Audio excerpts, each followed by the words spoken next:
Herkese merhabalar, kanalıma hoş geldiniz arkadaşlar. Umarım iyisinizdir. Bugün yine güzel bir örnekle sizlerle birlikteyim. Özellikle sayfamda bunun haroşalı versiyonunu çalışmıştık. Yorumlarda belirten arkadaşım da vardı. Benim de zaten aklımda olan bir fikirdi. Acaba bunun düz versiyonunu yapabilir miyiz diye. Denedim, birkaç halini oluşturdum ve en sağlıklı bir şekilde sizlerle birlikte bunun anlatımını yapacağım. Bu modelimiz için 6 ve 6'nın katlarından oluşan ilmek sayısı atıyoruz. Artı örneği tamamlamak için sonuna 5 tane ilmek ekliyoruz.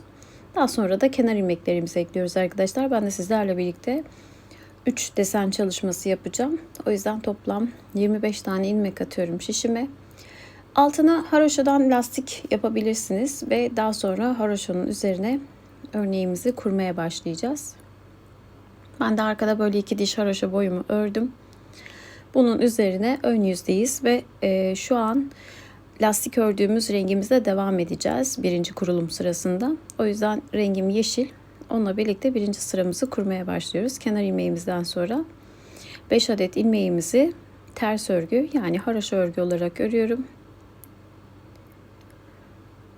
6. ilmeğe geldiğimizde yine haroşa örüyoruz ama ipimizi 2 defa sarıp uzatılmış bir ilmek oluşturuyoruz arkadaşlar. Sıra boyu bu tekrarla ilerleyeceğiz. 5 adet ters ilmek.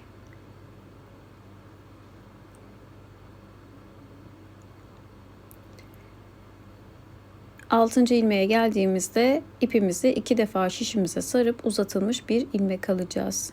Yeniden 5 tane ters. Eğer ipiniz çok kalınsa burayı 4 ters yani 5 ve 5'in katlarında da yapabilirsiniz ilmek sayınızı. 6. ilmeğe geldiğimizde ipimizi 2 defa sarıyoruz. Ben bebe yünü kullanıyorum. Şişim de ince, o yüzden bu ideal bir sayı oluyor. En sona da geldiğimizde 5 tane ilmeğimiz kalıyor. Başlangıçta ve sonunda 5'er adet ilmek kalıyor. Daha sonra da kenar ilmeğimizi örüp ön yüzdeki birinci kurulum sıramızı yapıyoruz. İkinci sıra tersine döndüğümüzde artık burada yeşil ipimizi bırakacağız ve bir sonraki kullanacağımız ip olan kahverengi olan ipimizi alıyoruz arkadaşlar. Artık burada ilmekleri gördüğümüz gibi öreceğiz. Kenar ilmeğimden dahil bütün ilmeklerimi ters örgü olarak örüyorum. Çift sardığımız ilmeğe geldiğimizde zaten ipim kendi tarafımda. Bunu örmeden açıp sağ şişimize alıyoruz. 5 ilmek ters.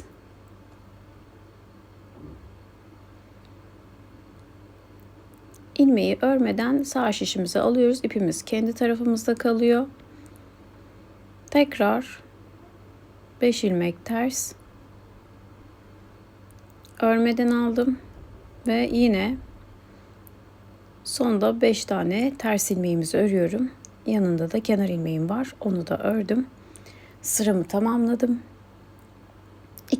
Üçüncü sıra ön yüze geliyoruz.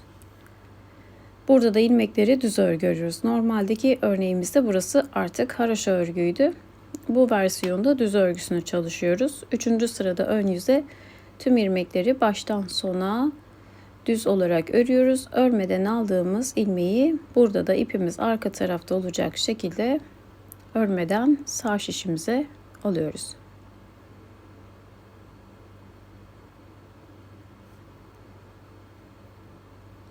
Bir ilmeği örmeden aldık, ipimiz arkada ve 5 adet düz. Kenar ilmeğimi de ördüm ve sıramı bu şekilde tamamladım.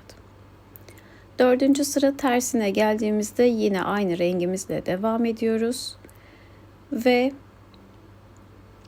yine tüm ilmekleri gördüğüm gibi ters örgü. Örmeden aldığımız ilmeği de yine bu dördüncü sırada örmeden sağ şişimize alıyoruz.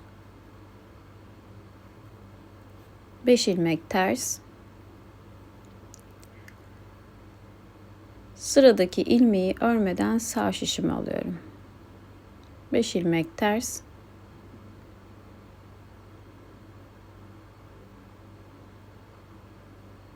Sıradaki ilmeği örmeden sağ şişime alıyorum ve tekrar 5 ilmek tersimizi örüp kenar ilmeğimizi de örerek sıramızı tamamlıyoruz.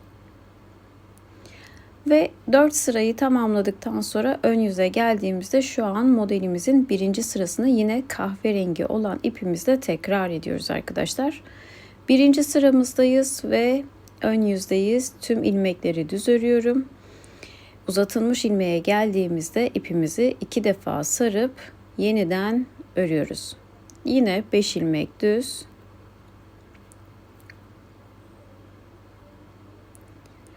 Ve ipimizi 2 defa sarıyoruz bu şekilde. Yine 5 ilmek düz. Örmeden aldığımız ilmeğe geldiğimizde düz olarak örüyoruz ve ipimizi 2 defa sarıyoruz. Sadece ilk kurulum sırasında lastiği tamamlarken modelin birinci sırasına kuruyoruz.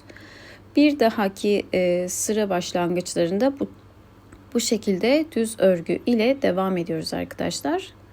O yüzden yine birlikte birinci sıramızı ördük. İlmeğimizi uzattık.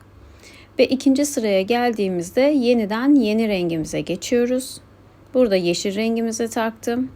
Tüm ilmeklerimi baştan sona diğer sıralarda olduğu gibi ters örüyorum. Sadece birinci kurulumda haroşa örüyoruz. Çünkü model lastikten sonra devam ettiği için. Daha sonra da hemen tersine geldiğimizde ikinci sıralarda renkleri değiştiriyoruz. Her terse geldiğinizde ikinci sırada yeni renge geçiş yaparak modeli oluşturuyoruz arkadaşlar. Burada da şöyle ikinci sıramızı yeniden yeşil olan renkte sizlerle birlikte örmüş oluyoruz.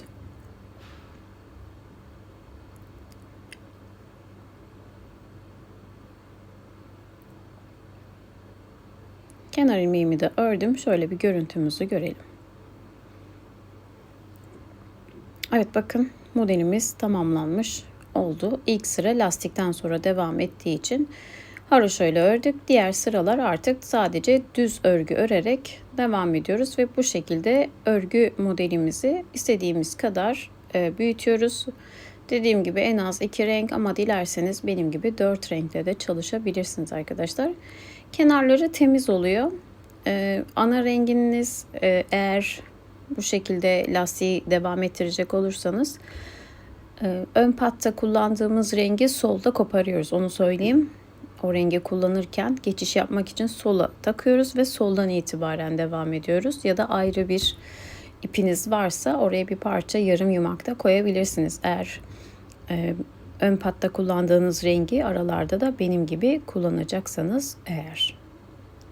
Zor bir model değil, çok da kolay bir model. Yakadan başlama ya da parçalı yeleklerde, bebek battaniyelerinde yine uygulamak istediğiniz her yerde çalışabilirsiniz. Daha öncesinden beni takip edenler bunun haroşalı versiyonunu zaten sayfamızda ilk olarak yapmıştık.